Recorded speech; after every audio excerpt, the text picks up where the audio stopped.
Wait. Hey, there we go. Yay! Hello. Hello, everyone. Sorry, we are 10 minutes behind today. Also, sorry that my lighting's really dark. It's now dark outside when we record the Once Upon a Read Along live show. Oh, yeah, the time change now. Yes, the time change. I didn't think about that. At all. So yes, we are here today talking about Beast by Brie Spangler, which is our October book of the month for the Once Upon a Read Along. So thank you guys so much for joining us for this live show. I guess now I will introduce my thoughts and my star rating and everything for this book, and then Chloe can do hers. Yeah. Can you send me the link? Yeah, I can do that right now. You just dropped something. Oops. I took my notes this morning. Why won't it let me copy and paste? Okay, there we go. I was like, you broke it. I did. All right, let me see. Sending now. All right, so and then I will figure out our whole issue with the Twitter in a minute. Yeah, and then I'm going to tweet really quick because every single time that I introduce, I always forget to tweet out, and that's the worst. So we are live talking about, and I tagged Brie Spangler, so maybe that will. Excuse me. I also tagged her. Just 1 second, guys. We're a little behind. Yes, technical difficulties and things. I just typed "we're living." Okay, my tweet is out. So I will now talk about my thoughts of this book. And I literally just finished it last night, so everything is still really fresh in my mind, which is nice. I gave this a 3.5 out of 5 stars. And I guess for me, it was just really middle of the road. There wasn't anything in this book that I absolutely loved. There wasn't anything in this book that I really hated. It was very middle of the road for me.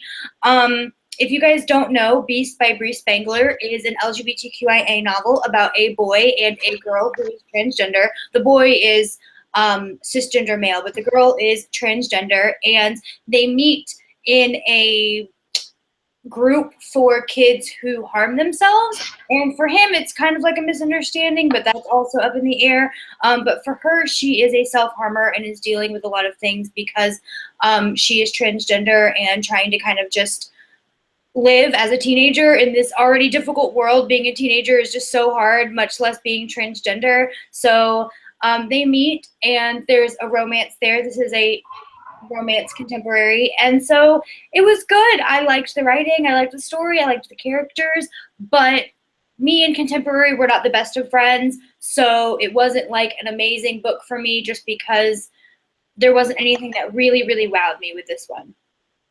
I think that's why I was more surprised that you said you wanted to read this book in October, because you don't like contemporary that much. Well, there were 2 reasons what sold me with this one.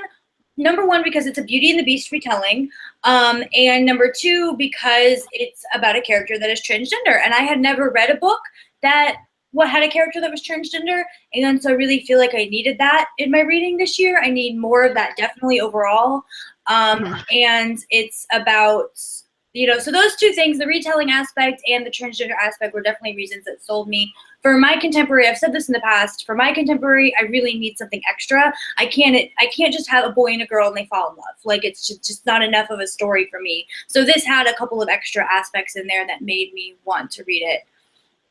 I remembered the password. Okay, good.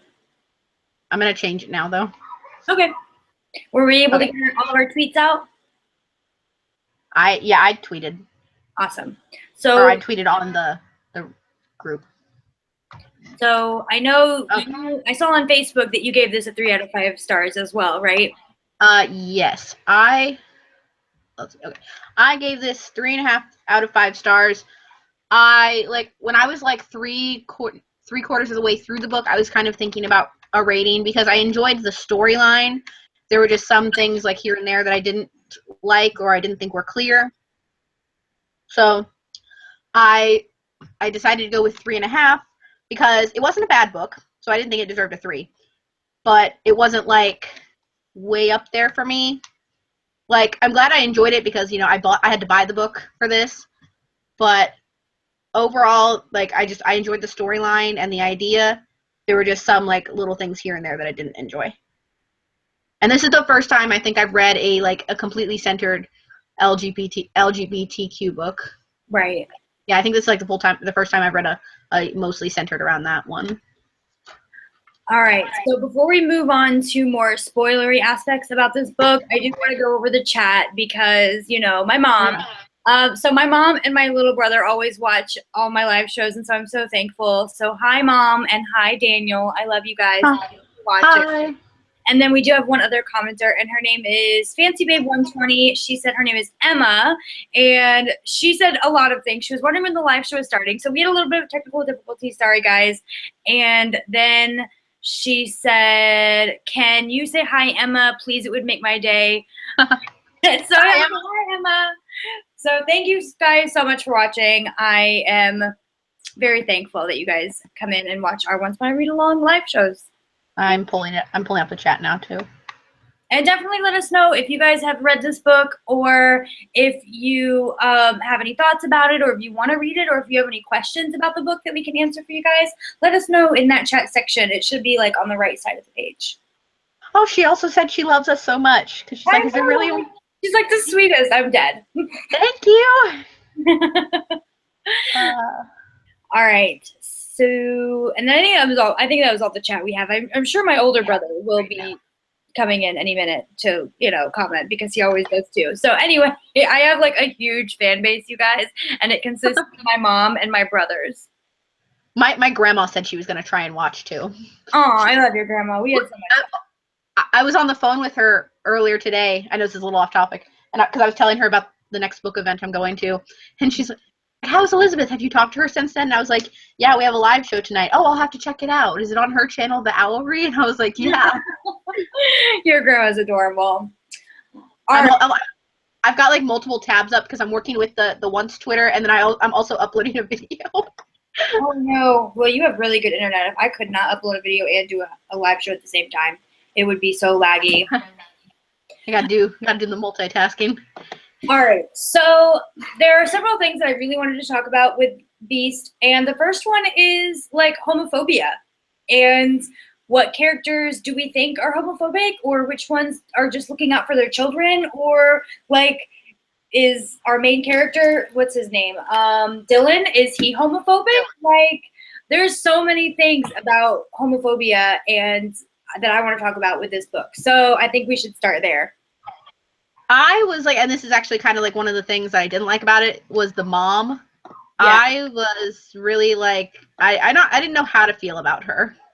Yeah, I mean, it's like there are things that she said that it's just like, oh, it's not about her being transgender, but then she said other things like I don't know, I really want to be PG because I talk about young adult books, but in a young adult standpoint, and this is just like warning for mom, my mom with my little 9-year-old brother watching, just to let you know, Daniel might not want to watch the entire thing of this, and if you're under the age of 16, I would say maybe kind of be a little bit cautious about the things that we're talking about in this novel, because there are some adult things that happen that are going to be discussed because they need to be discussed. So yeah, there were just things that the mom said that really irked me, but then again, I wasn't really sure. I'm not a mom, so I can't say, are those things like, is she just looking out for her son and she uses those words just because being transgender is just something that so many people don't understand? But then again, in the later half of the book, she bought the book about children and their sexuality and how to deal with your child's sexuality, and I feel like that should have educated her more on what is like right to say and what's just not cool. So I don't know.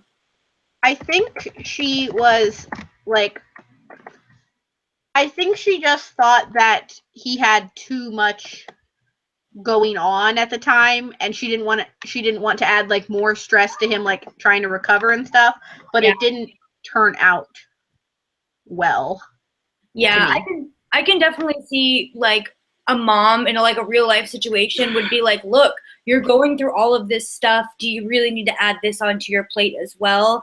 And like our main character, Dylan, is bullied a lot because he is a very tall, very large 15-year-old boy, abnormally large. And, you know, he gets bullied and messed with a lot because of that. And she just didn't want him to be the kid in school who dated someone who was transgender, and she just felt like he would be more of a target because of that, and she just wanted to keep him safe, which I understand as a parent, but I don't think that it at all made it okay that she said some of the things that she said. You know, there were moments where she, you know, said something and then like corrected herself, like, oh wait, that's not what I should call her because that's not what she is. I feel like that happened more towards the end of the book, though. Yeah, definitely. In the beginning of the book, when she first found out about their relationship, it was not good. Like, I did not like the way that the mom handled it. And then we never saw, what's her name? Jamie. Jamie, yeah. We never saw Jamie's mom, like, directly. Like, we were never in a scene with her. We just heard about Dylan's mom talking to Jamie's mom. But it sounds like, you know, it was kind of the same situation where they loved and cared for her daughter, but they just didn't want her to be the eye or like the center of someone's scrutiny just because she was different. And I think I can understand that from a parent's point of view, not wanting their kids to go through something that they don't have to. But then also people who aren't transgender just might not understand that, you know, this is just who they are. And I don't know. I'm not in the LGBT community, so I feel like there's a lot of things that I just kind of speculate about. Mm-hmm. I kind of want to, let me see my notes here. I want to like talk about like the description of Dylan, because I had a very hard time picturing it. Just like, I'm sure this is something that actually happens to like some people. I'm sure this is something that actually happens, but I found the description of him to be very hard to picture. Because he was tall or big or hairy or all three? All of the above. I just like,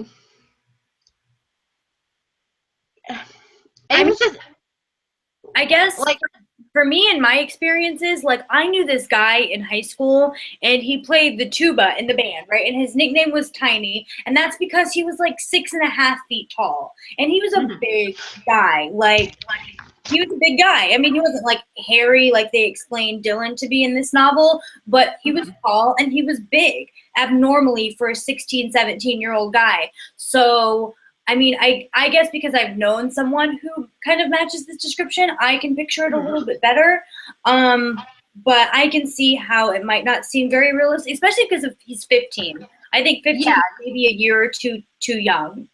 Mm-hmm. That was the other thing, was the age too. I need a pen. I don't have a pen to check off things we've talked about. And then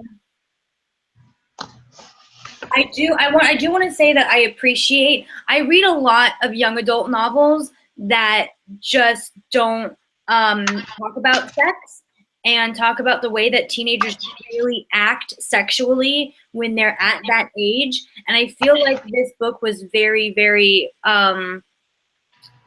normal, and like it made sense. It was true. This is really how teenagers at that age act and think and feel, and it was very real and it was very raw, and I really appreciated that, because there are so many young adult novels that kind of just brush sexuality under the rug and it's not talked about, and if a character does lose their virginity, it's just like, oh, we kissed and then it fades to black type thing, right? Like in movies, and it's not realistic. That's not how it happens. And I really like that this went into detail about having sex but not being fade to black type thing, if that makes sense. Yeah. Real. Yeah. Yeah, for sure. I'm already almost out of notes because I didn't write a lot for this. I didn't write notes at all, and I started to. I meant to, and I feel like as we talk, I'm going to think of more things to say. Like, I really want to talk about JP. I really want to talk about I need you to carry us through this live show, Elizabeth, because I got nothing. Well, what's left on your notes that you have? Oh, here's one thing, and I know you and you'll agree with this as well. I enjoyed the short chapters because they were like 10 pages, give or take, and I was able to get through the book a lot faster. Mm-hmm. Then I loved the chapters that were like 3 pages long. That was great. Especially when I was like coming towards the end and I really want to finish this. So that was great. Yeah, short chapters are the best. Like, I think we see this almost every live show that has a book with short chapters. Oh, yeah. Authors take notes. Short chapters are the way to go because they just make you finish a book so much faster than you normally would, and it makes you feel like you're getting through it so quickly. Was that all you had for your notes? No, we said how I felt about the mom. I wasn't sure about her. So that's okay. I'm sorry, I'm checking the chat too. Yeah. Nothing new.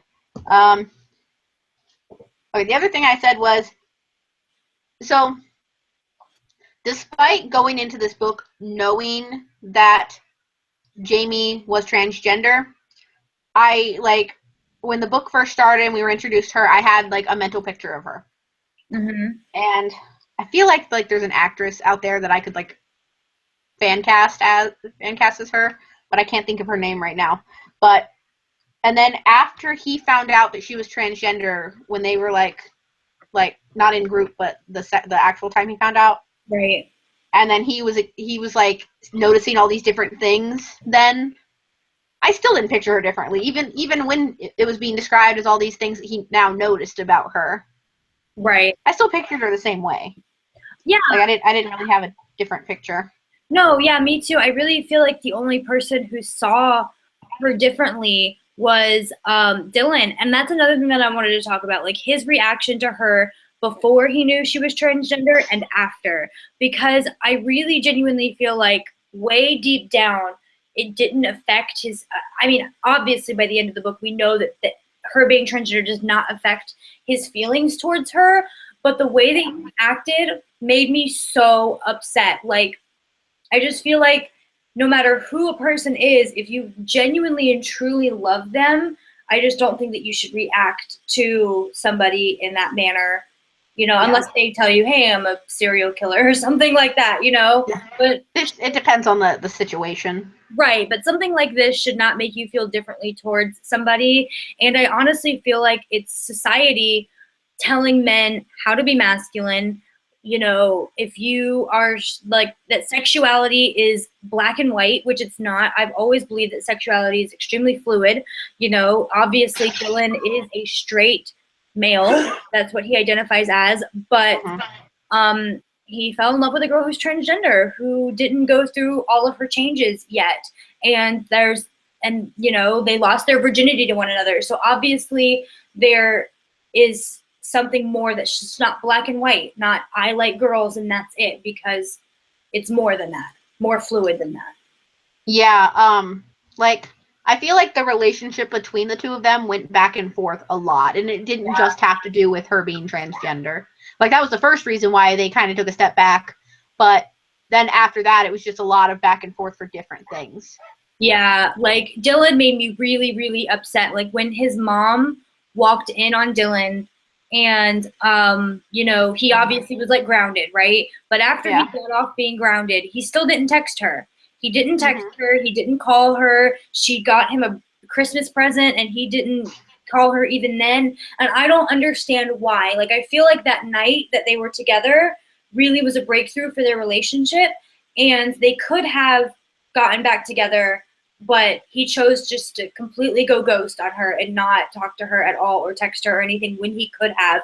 And I really didn't understand his reasons behind that. I felt like that was a really big disconnect with their relationship, because he finally was like, I love you no matter who you are, and I'm going to come to terms with that and be okay with that. And me and my masculinity and my sexuality, and I don't care who you are, I'm still going to love you. But then they got in trouble and he just didn't text her or call her at all. And that was really frustrating. Yeah, there was just a lot of back and forth stuff with the relationship that kind of just like, I think that's also part of the like that I didn't like about it, like the whole within the storyline, just like you like her, okay, we're taking a step back, going back forward, back, and it was a lot. Yeah, definitely. I just don't understand what his I wish we had a reason, because like when he found out she was transgender, he needed some time to cope with that, to come to terms with that. And I got why he stepped away from the relationship then. I got why she stepped away from the relationship after, you know, all the stuff that he did. Like, that was fine, but there was no reason why he stopped talking to her after they were caught in bed together. And so I just was like, weird. It didn't seem like him. It didn't seem like something that a normal person would do. You know, a teenager even would do that. I just don't think someone would do that without a real good reason, especially after the events that happened before they got caught. So. Yeah, it was just, I don't really have words for it except, you know, the back and the forth. There was just, they just had a lot of problems, I guess, between the two of them. Yeah, definitely. But I think by the end of it, I'm really glad that both of them are just going to go, you know what?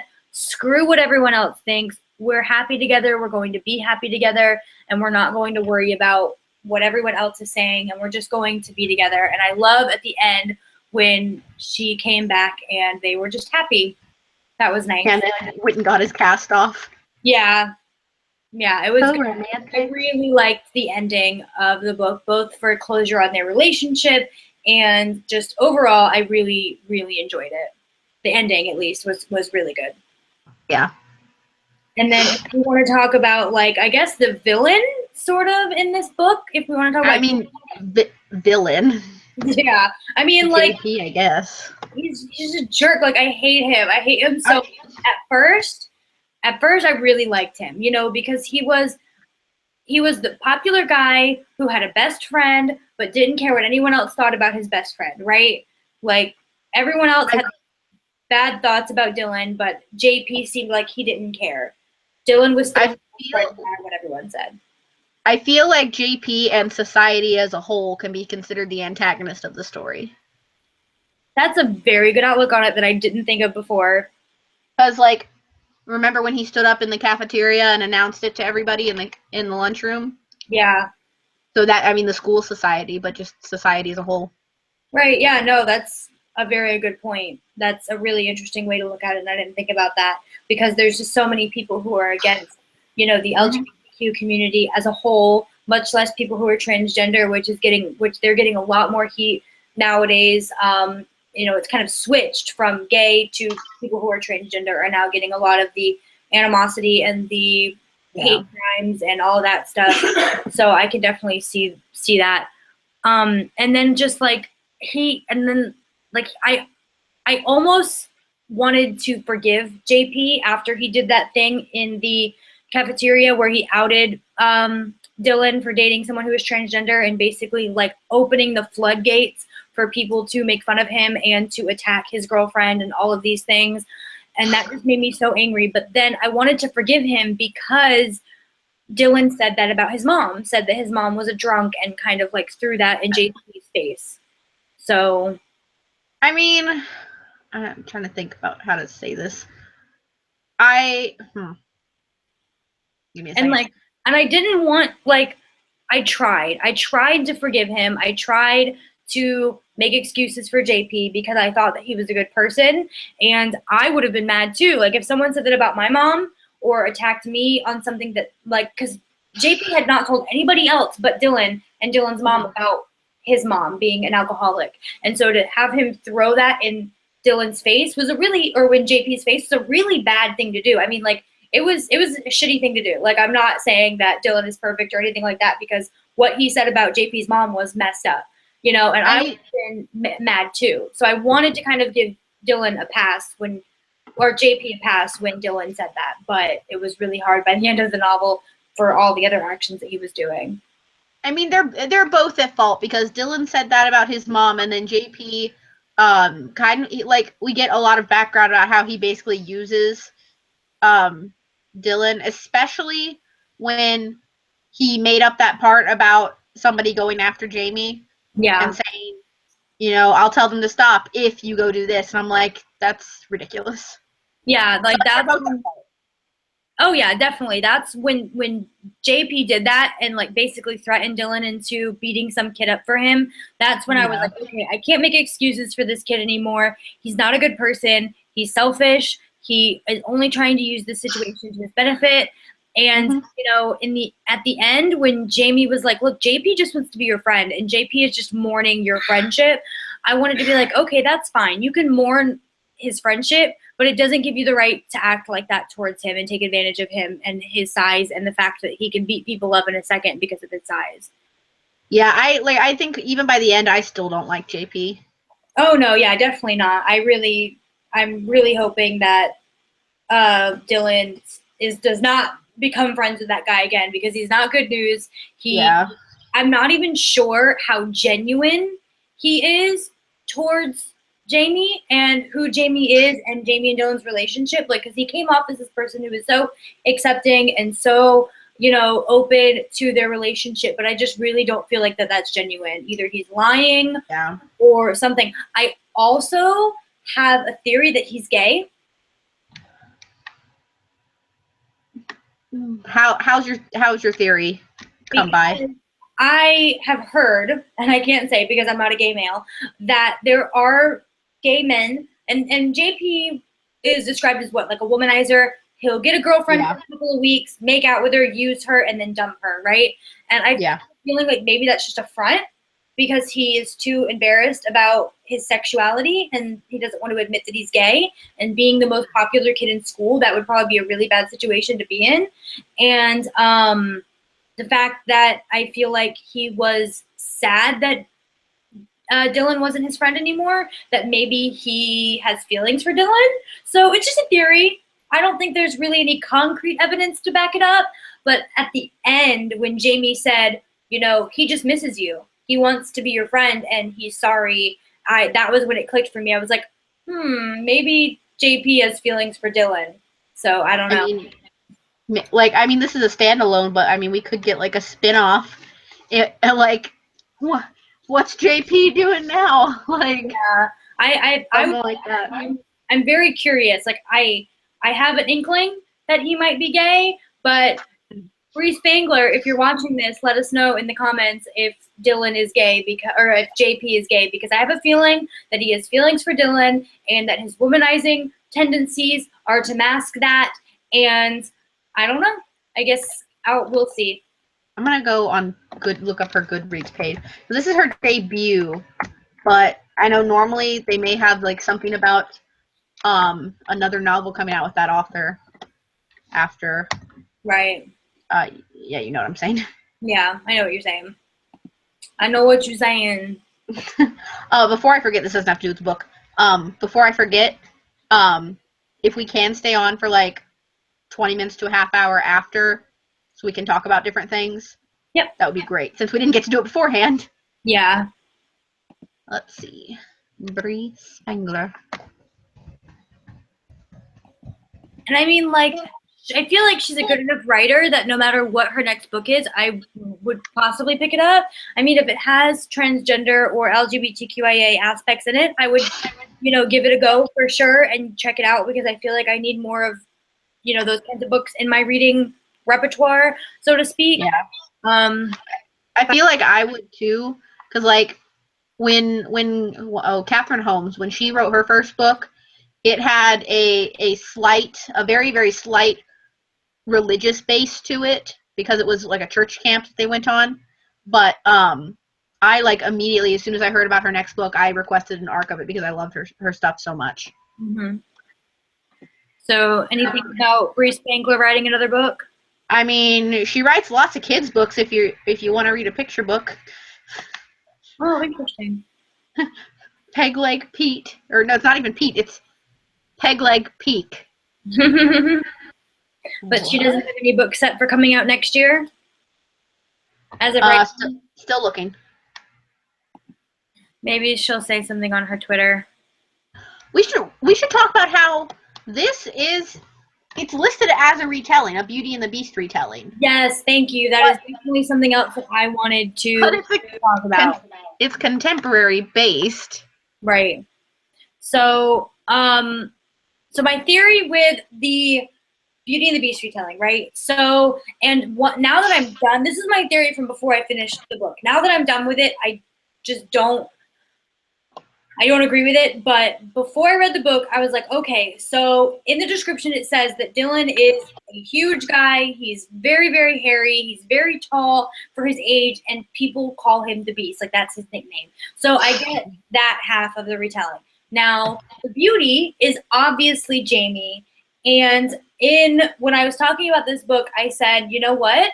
Transgender people often say that they feel trapped before they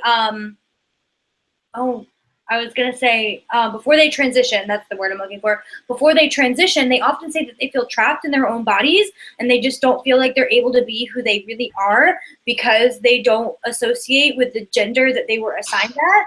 So, so I can see why maybe Beauty could be Jamie because maybe she feels like she's trapped in her own body, and Beauty from Beauty and the Beast was trapped in the Beast's castle. So I'm not sure if that's like the angle she was going at, or if the beauty aspect of the fairy tale retelling was kind of just not looked at in this book, and maybe she was just using the Beast part. I'm not sure. I'd really like her insight on that as well, where she was going with the Beauty and the Beast retelling. What do you think? I mean, I like that it's listed. Well, it's listed as retelling, but it's a straight contemporary. And I honestly, when I was reading it, I didn't even think about how it's a Beauty and the Beast retelling, how it's listed as that. So it didn't even cross my mind while reading it. Right. My nose is all stuffy. I don't see anything on her Twitter about coming out with a new book, so yeah, there was nothing on her Goodreads either. Like most of the kids' books that she's a part of, she's listed as the illustrator. Oh, she's an illustrator. Okay, that's interesting. Maybe she did the cover art. Probably not. No, I always read the acknowledgments. Like, that's like a weird thing that I always do. And she thanked somebody for her cover art profusely. So, hold on, let me see. Yeah, so she is the author illustrator of 2 picture books, Peg Leg Peak, or Peck, I don't know, Yeah. and The Grumpy Dump Truck. I'd read that. Now I'm like looking. Was there anything else on your notes? No, we went through all of it. Yeah, I think that was almost everything I wanted to talk about. Well, okay. Do you feel like Jamie is a bad influence on Dylan, like his mom thought? No, I think his mom was just coming from the standpoint of, you jumped off the roof and, well, jumped/fell. So you're dealing with that. I put you in therapy. You're dealing with everything at school, and maybe you just don't need this right now, but, like, it just came off in a really bad way. Yeah, a really, really bad way. And I mean, I just can't say for sure what her true feelings are about Jamie and other people who are transgender or LGBTQIA. So I don't know about that, but I think I have the same outlook on it.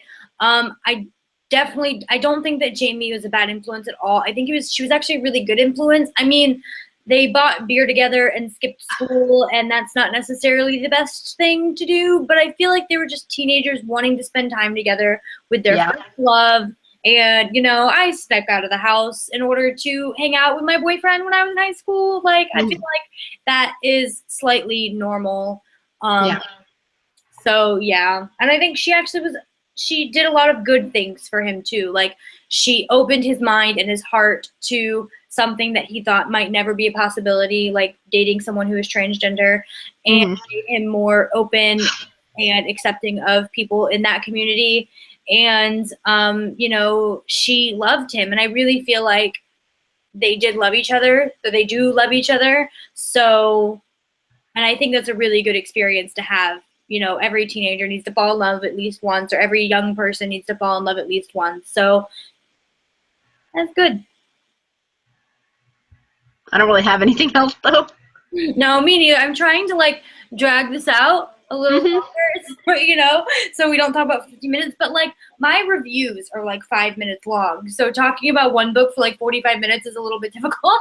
But I guess we're going to start wrapping things up and giving – Daniel wants to read The Grumpy Dump Truck. Oh, my gosh, my mom just texted.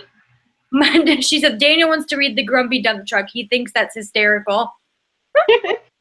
Oh, that's so funny. We will get you a copy of The Grumpy Dump Truck, Daniel. I promise. Oh, my Lord. I'm surprised that my mom actually let Daniel watch this live show. I bet you he's going to have like 500 questions. Like, Mom, what's somebody who's transgender? Anyway, I'm going to have to call her after this live show. So yeah, if anyone has any questions, if you're watching, if you have any questions, comments, concerns, how do you think you would feel about this book if you haven't read it? How did you feel about this book if you did read it? Let us know down in the chat or in the comments below if you're watching this in the future. And we'll go ahead and wrap things up. Tweet us at Once Read Along. Yes, that too. Okay. I love this part of the live show because then I kind of get to like talk about next month and everything. Do we want to like wrap it up and say our final thoughts again for maybe someone who's watching now but not at the beginning? Sure. You want to go ahead? Sure. So I will get the tweet ready. Beast by Brie Spangler, I gave it a 3.5 out of 5 stars. I do like that it was very realistic for, you know, modern day teenagers and how they act and how they behave with their first love or their boyfriend or their girlfriend. I liked that it was decent. It was good writing, and I liked the characters. There was nothing that put it like way over the top for me. And then there were, of course, some there were moments that were very homophobic that put me off as well, which is why I only gave it a 3.5 out of 5 stars. And I'm not a big fan of contemporary to begin with, so it's like, you know, contemporary books are already starting really low for me, and they have to like be amazing in order for me to give them a good rating, which 3.5 stars is not a bad rating. It's just like really middle of the road for me. So I did enjoy it. I really think this is a great book to read if you're wanting to get more LGBTQIA books for what you want, if you want to get more books read in that category. But yeah, I really enjoyed it. Just I kind of wanted it to be a little bit better. I'm in the middle of typing a tweet. Okay, so final thoughts. I enjoyed the plots and storyline of this book. I gave it a 3.5 out of 5 stars. There were some things that irritated me as far as, like you said, homophobia and description-wise, because I did find it a little unrealistic, even though I'm sure it is very realistic at the same time. But overall, 3.5 out of 5 stars, and I enjoyed the storyline. Okay. Let's see. I need to know real quick what the date of our next live show is, and then I will be able to talk about everything. It's December 4th. Okay.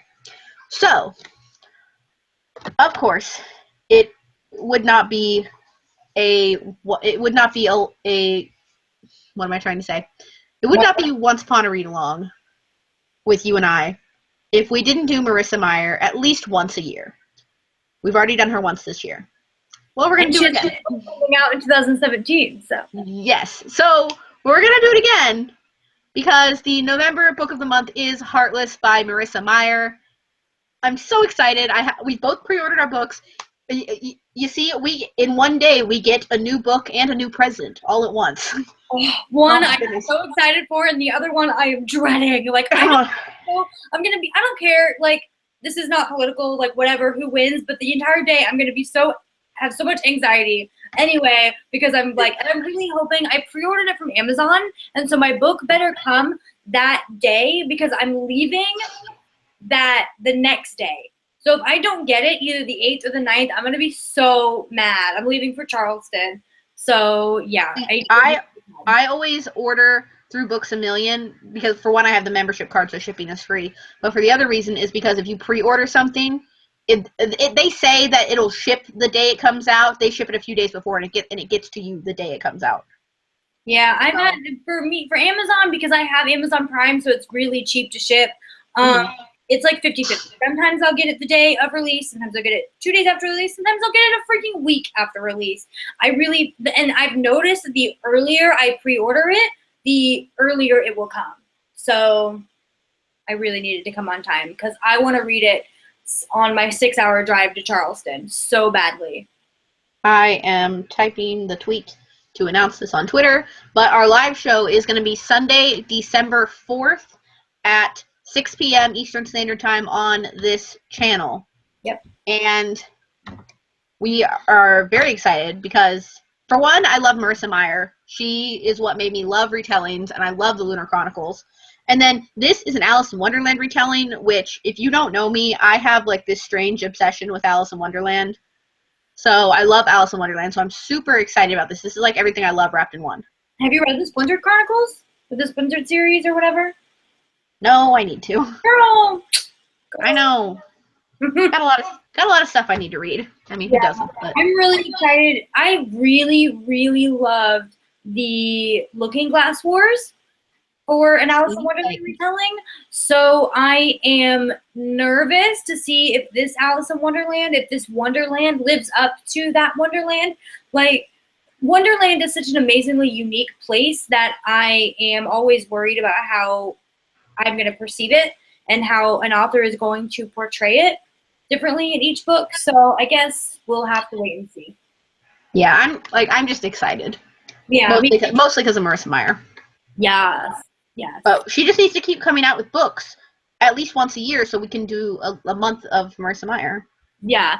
Next year she's coming out with the Vigilante something. Yeah, there's something coming out next month. Well, there's the graphic novel, and then I think there's one other thing coming out. I have to look at her Goodreads. Yeah, I think that's later in the year. It's something about vigilantes, and it's like a series, and it's not a retelling. So. Oh God, now I'm kind of worried.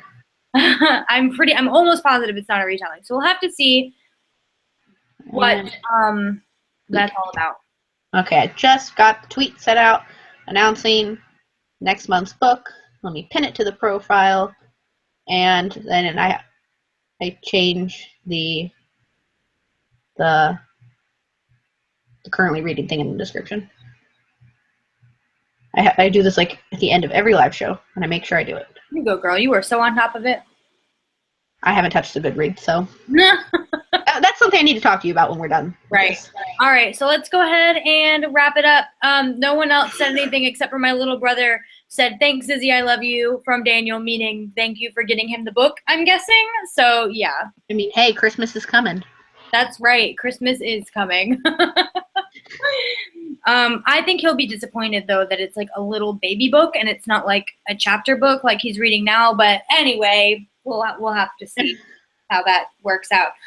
So let's go ahead and wrap this up for our adoring fans. And, yeah. So how do we end this thing? I forgot. Thank you guys so much for coming to the live show for Beast by Brie Spangler. Thank you so much to my amazing co-host, Chloe, who joins me every single month on my channel for these live shows. And I love doing this with you guys every single month. Don't forget to pick up and read Heartless with us. You can join in on the live show on December 4th. And December 4th. Be there. I actually got it right this time. I'm usually like, what's the live show date again? Be there or be square. Yes, but let us know down in the comments, you guys, if you read this book, what you thought of it, if you're going to read it now or not going to read it now because of what we said in this video. Make sure you go and subscribe to Chloe because she is amazing. And all of my links are going to be down in the description. So try to get me to 850 before the end of the year. She can do it. Hey, I'm already at 816, so yeah. Because I do my goals, my yearly goals by 50s instead of 100s. So hey, 850 by 17. You can do it, girl. Let's do it. Let's get it. Let's get her there, you guys. All right, so I will see you guys in my next video. Bye. Bye.